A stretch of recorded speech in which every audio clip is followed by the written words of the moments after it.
Hello, everyone. Kicking off the weekend at their favorite bar had become second nature for Kelly and her friends.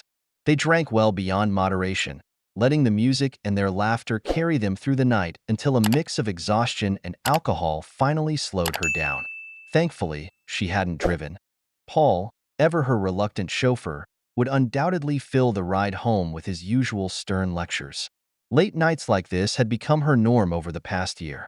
Kelly stumbled down the dimly lit hallway, barely able to keep her balance. Her thoughts drifted to Paul as she wobbled toward the stairs, wondering if he'd already gone to bed. A sly grin crossed her face as the idea of making just enough noise to wake him crept into her tipsy mind. The thought amused her, though resentment simmered just beneath her amusement. Gripping the railing, she hauled herself up the stairs, passing the guest room without a thought. By the time she reached the bedroom, she was relying on the wall to stay upright. She nudged the door open with her foot, her eyes landing on the softly glowing bedside lamp. The bed was empty. "Where the hell is he?" she muttered, her thoughts immediately spiraling. She checked the bathroom first, then scoured the rest of the upstairs. There was no sign of Paul.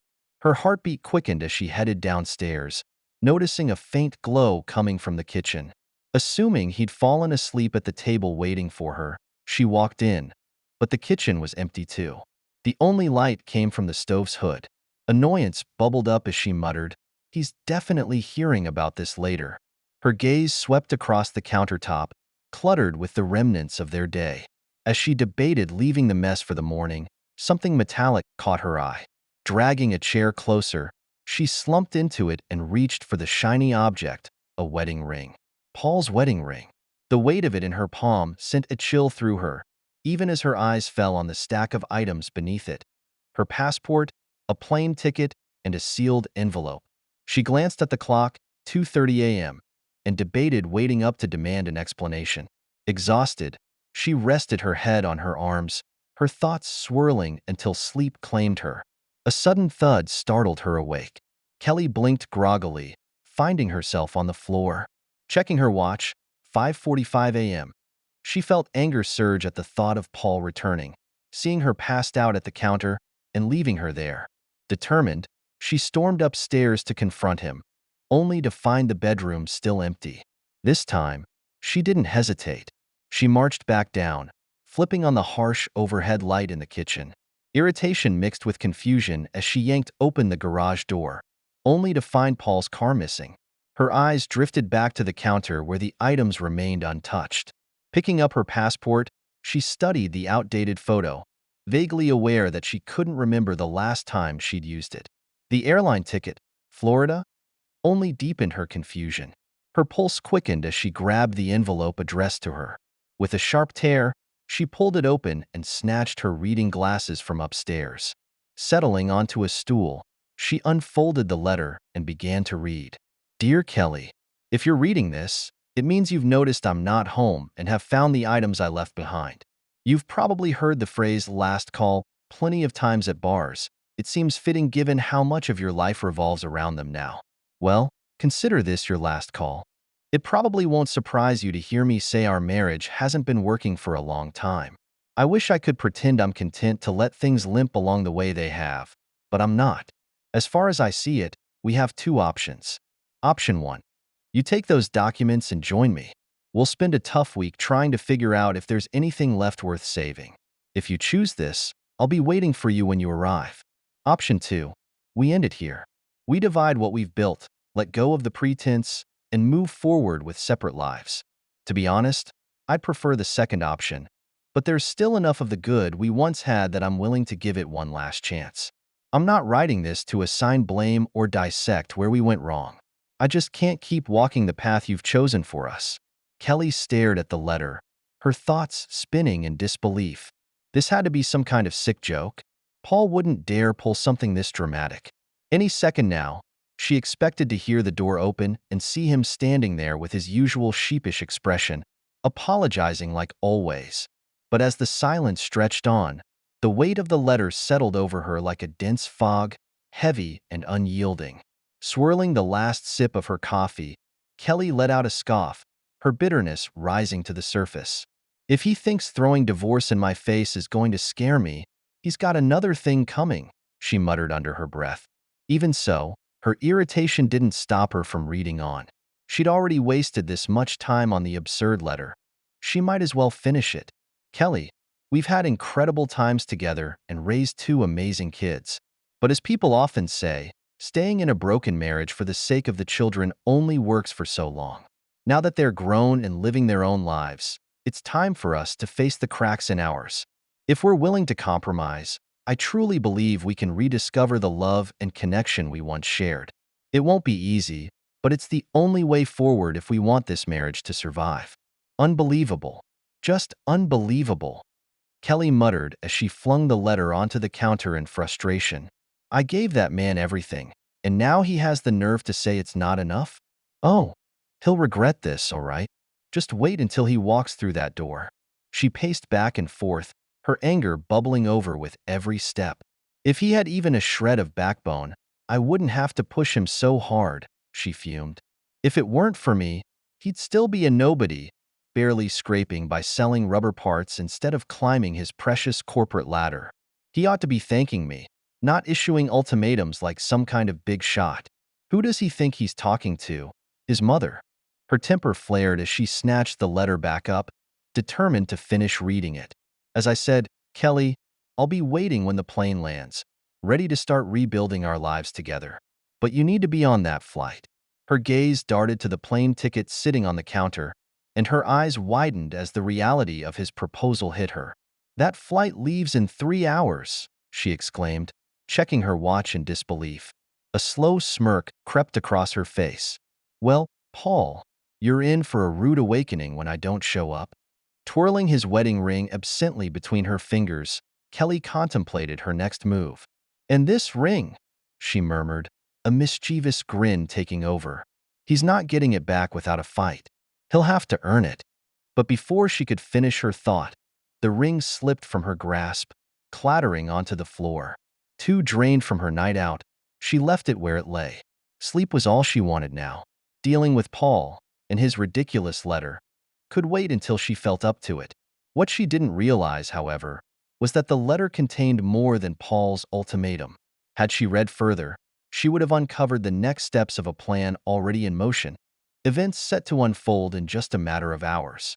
Later that morning, nursing another cup of coffee and cursing the persistent throb of her hangover, Kelly was jolted from her thoughts by an unexpected arrival. Without so much as a knock, Paul's brothers, Jeremy and Mason, marched right through the front door. Excuse me, but you two can't just waltz into my house like this, even if you were Paul's brothers, Kelly snapped, shooting Jeremy and Mason a sharp glare as they stepped inside. Jeremy returned her glare with an icy look. Go ahead, finish your coffee. We're just here to pick up a few things Paul asked us to grab, he said curtly, his tone leaving no room for argument. Fine, but you make sure to tell him he's got hell to pay when he finally decides to show his face. Kelly shot back, her voice cutting through the tension. The brothers didn't bother responding. They moved quickly, making 3 trips up and down the stairs with black trash bags in tow. Within minutes, they were gone, leaving Kelly alone in the kitchen, seething. A simple thank you wouldn't have killed them, she muttered, draining the last of her second cup of coffee. Glancing at the clock, she debated between making breakfast or jumping straight to lunch. Eventually, lunch won out. Later that afternoon, she met up with friends for a shopping trip. With Paul nowhere to be found, the day's casual plans spiraled into another late-night outing. By the time the night ended, Kelly didn't even make it home. She woke up sprawled on Sarah's couch late Sunday afternoon, her throbbing headache a harsh reminder of the previous night's indulgences. For the second time in as many days, she swore off alcohol, though she knew it wouldn't last. Once the hangover faded, so would the promise. Paul's probably sitting at home, wondering where I am. Let him stew, she thought smugly before sinking back into the cushions and falling asleep again. By Sunday evening, practicality forced her to return home. With work looming on Monday and no spare clothes at Sarah's, Kelly begrudgingly made her way back to the still empty house. Stepping through the door, her anger reignited. He can dodge me all he wants, but he can't hide forever, she muttered under her breath. already plotting her next move. The night passed without incident, much to her frustration.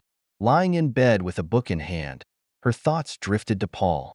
Surprisingly, the anger faded, replaced by an unfamiliar ache of longing. Maybe I'll go easy on him when he gets back. It's been a while since, well, he does know how to make me feel good when he tries, she mused, a flicker of warmth stirring inside her. It wasn't love, not anymore. But it was close enough to occupy her mind as she drifted to sleep. She woke up late Monday morning, the book still perched on her lap. Without Paul's steady presence to keep her routine in check, the house felt chaotic, disorganized. By the time she rushed out the door, she was already half an hour behind schedule.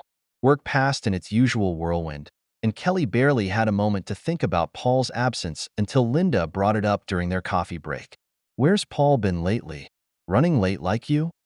Linda teased with a chuckle. The comment struck Kelly harder than she expected, dragging her thoughts back to the events she had been avoiding. At 10:54 a.m., Kelly was pulled from her thoughts by the sharp click of approaching footsteps. A man in a sleek suit appeared at her desk, handing her an envelope without preamble. "Mrs. Kelly Gray, you've been served," he said briskly before pivoting on his heel and striding away. Heat rose in Kelly's cheeks as she clutched the envelope, scanning the office to see if anyone had witnessed the humiliating exchange. "That smug little jerk is going to regret this," she fumed silently. Over lunch, Kelly shared the documents with Linda, her hands trembling with anger. "Honestly, he's not asking for much," Linda said as she thumbed through the neatly arranged pages. "Half the savings, 50% of his 401k, and you keep the house. Looks like he just wants a clean break."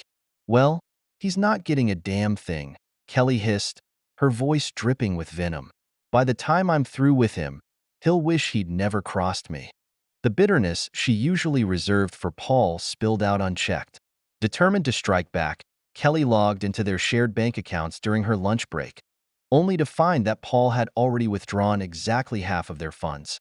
Furious, she called the bank, but the representative confirmed her worst fear. Paul had legally moved the money into an account solely under his name. There were no additional accounts to trace. The realization hit her like a punch to the gut. He had thought this through, every detail meticulously planned. Still fuming, Kelly stopped at another bank on her way home and opened an account in her name only. If he wants to play games, he's picked the wrong person to mess with, she thought, her jaw set with grim resolve. Back at the quiet, empty house, she poured herself a generous glass of wine, grabbed Paul's letter and the remaining items from the counter, and sat down to finish reading. "Kelly, if you decide not to board that flight, I'll take it as your answer. The next steps are already underway. I've removed the things I wanted from the house and left everything else behind for you. By Saturday, my brothers will have picked up what's left. On Monday, you'll receive the divorce papers I had drawn up months ago. This is your final chance. If you're not on that plane, it's over. I'll make every effort to handle things fairly, but contesting this will only make the process uglier, and neither of us wants that. As for the kids, they've known for some time that our marriage is more of a formality than anything else. I doubt they'll be surprised, and I suspect our families feel the same way. That's all I have to say until we meet again. If we meet again. If not, I genuinely wish you the best. Despite everything, I hold no resentment toward you. Your husband, Paul ***. Kelly's hands trembled as she read and reread the closing lines, her chest tightening with anger and disbelief. "He really thinks he can just end this with a letter," she muttered bitterly, glaring at the folded airline ticket on the counter. The idea of rushing to catch that flight was laughable now. It was too late, and chasing after Paul wasn't even a consideration.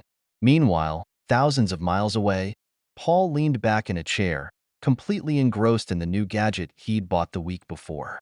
Across from him, Gloria watched him with a mix of sympathy and curiosity. "I'm sorry, Paul," she said softly. "Don't be," Paul replied without lifting his eyes from the screen. "This mess is mostly my fault. If I'd stood my ground years ago instead of letting her walk all over me, maybe things would have been different. Then again, who knows? At this point, I'm done caring." Gloria hesitated before asking, "Did you honestly think she'd get on that plane?" Paul let out a dry laugh, finally glancing up. No, but I promised the kids I'd give it one last shot. So I did. Gloria smirked, leaning back with a teasing look. Well, I guess we won't need both cabins now. Unless, of course, you want to alternate each night. Fresh bed. New opportunities to mess it up. Her tone was playful, but the spark in her eyes hinted at something more. She leaned forward, pulling Paul closer, and kissed him with a passion that had been simmering for years. Gloria had been in Paul's life for over a decade, first as a trusted colleague and later as a confidant. Her husband's passing 8 years ago had left her reeling, and Paul had been there to help her find her footing again. He listened to her grief, offered thoughtful advice, and gently reminded her to keep moving forward. Ronald would want you to keep living, he told her once. Mourn him, yes, but don't stop living. You're still here, Gloria, and you have so much to offer. Those words had stayed with her, and over the years, their bond deepened. 3 years ago, she had left an unsigned card on his desk with only 2 words, "Thank you." Paul had known immediately who it was from. For years, their connection remained purely professional, but everything changed 9 months ago. Paul had shown up at work one Monday, visibly shaken, and Gloria had been there to pick up the pieces. With Kelly, everything had always been about her. Her constant complaints, her endless demands, her refusal to see the sacrifices Paul made for her. He had reached his breaking point. Gloria had supported him through it all, offering guidance and understanding. But even Gloria had her limits, and as Kelly's behavior worsened, she realized she couldn't just stand by. She was ready to help Paul escape the misery he had endured for far too long. Then, seemingly out of the blue, Paul came to Gloria with an unexpected proposal. A 1-week cruise on the Carnival Glory. There was a catch. They'd have separate cabins. This trip is my final effort to see if there's anything left to salvage in my marriage, Paul confessed to Gloria. Though honestly, I'm almost certain Kelly will let the opportunity slip away, just like she always does. His voice softened, and he hesitated before continuing. Even if she does show up, I want you there, Gloria. I'll need someone to help me face it if this really is the end. Gloria smiled, touched by his openness. I'll be there, Paul, she said warmly. They made their plans together, and when the day arrived, they waited side by side at Southwest Airlines Gate 26.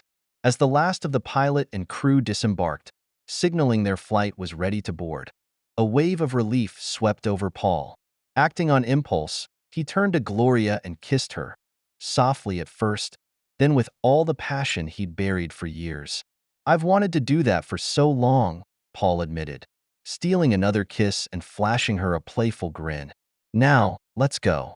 We've got a ship to catch. Once they checked into their separate cabins, Paul and Gloria spent the day exploring the ship together. They reveled in the promise of a week of relaxation, enjoyed a delightful dinner, and danced late into the night. As the clock neared 1 a.m., the conversation turned to their sleeping arrangements. Keeping his word, Paul returned to his own cabin alone, but the next morning over breakfast, he made a heartfelt declaration. Sliding a simple ring onto Gloria's finger, he promised, "This is the last time I'll ever sleep alone." Gloria's heart soared, a lightness she hadn't felt in years filling her chest. Later in the week, when they finally spent a night together, it exceeded all of Paul's expectations. For the first time in what felt like forever, he experienced genuine happiness. On the final day of the cruise, Gloria suggested they skip the day's events and stay hidden away in their cabin, savoring every blissful moment. Paul loved the idea but chuckled at reality's demands. 2 people have jobs waiting for them tomorrow, and I doubt either of our bosses will accept we were having too much fun as an excuse, he joked. Gloria toyed with the idea of taking an extra day off, but Paul offered another suggestion. "Why don't you let me move in with you?" she asked, her tone teasing yet hopeful. Though tempted, Paul decided it would be wiser to stay with his brother Jeremy while the divorce proceedings ran their course. Despite Kelly's relentless tirades and empty threats, Paul remained unshaken. His newfound happiness had become a shield against her bitterness. When the divorce was granted and the 90-day finalization period began, even their children voiced their weariness with Kelly's antics. "If you'd treated Dad with love instead of contempt, maybe things wouldn't have ended this way," they told her bluntly. Furious, Kelly cut off contact with them for a month.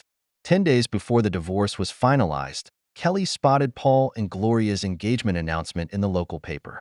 The sight sent her into a rage, and she fired off a scathing email that Paul barely gave a moment's thought. The day after the divorce became official, Paul and Gloria exchanged vows in an intimate ceremony surrounded by close family and friends. Paul's children, parents, Gloria's sister, and her parents all attended, sharing in the joy of their union. Each day that followed felt brighter and more rewarding, as if life were finally granting Paul the happiness he had waited so long to find. A month later, Kelly sat alone at a dimly lit bar.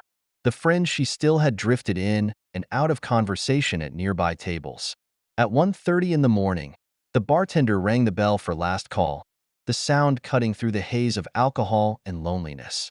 Kelly stared into her nearly empty glass, the noise tugging at a memory she couldn't quite grasp. If only, she muttered under her breath, her voice carrying a faint trace of regret. The bartender didn't hear her. Nobody did.